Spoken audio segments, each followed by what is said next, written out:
Allergiyanın yaranma səbəbi. Allergenlər bədənə daxil olduqda immun sistemi histamin və D-kimyəvi maddələr ifraz edir. Bu maddələr orqanizmdə müxtəlif allergik simptomlara səbəb olur. Ən çox rast gəlinən allergenlər: polen, ev tozu gənələri, heyvan tükü və tüpürcəyi, bəzi qidalar, yumurta, süd, balıq, fındıq, çiyələk və s. Dərmanlar, xüsusilə antibiotiklər, həşərat sancmaları, arı, eşşək arısı və s.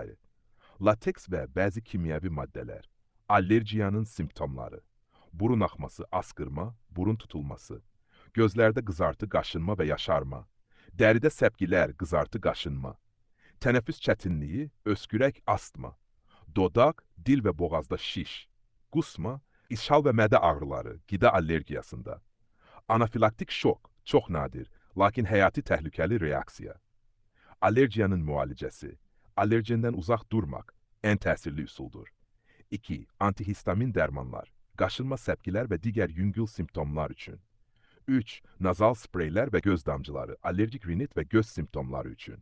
4. Kortikosteroidlər, güclü reaksiyalarda istifadə olunur.